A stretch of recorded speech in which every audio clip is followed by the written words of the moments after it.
à une certaine époque, je travaille Grand Rivière, tout.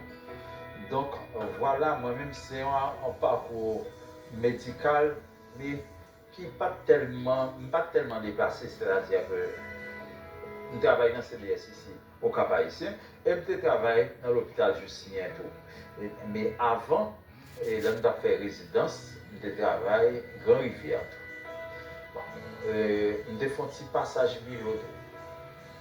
Et puis voilà, c'est ça dans le domaine médical. Mais après le domaine médical, que je devine carrément quitter, vous comprenez, au profit de l'ébénisterie.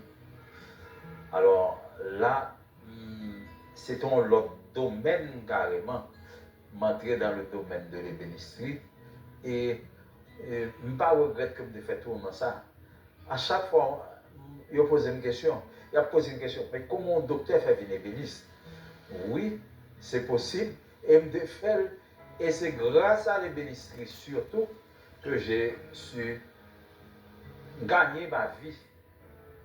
Gagner, dit plus largement ma vie. Parce qu'avant, quand même, en médecine, bon, il y avait des hauts et des bas, c'est-à-dire que économiquement, la survie, je dirais, était assurée, mais s'il s'agissait de faire plus de choses, telles que par exemple envoyer nos enfants étudier à l'étranger, c'est grâce à l'ébénisterie. Parce que c'est à ce moment-là que nous avons ouvert Porte des Antilles, et je précise, c'était en l'an 2000. Notez qu'on travaille en pile, et cela nous a permis de gagner assez d'argent pour nous payer études petites nous à l'étranger.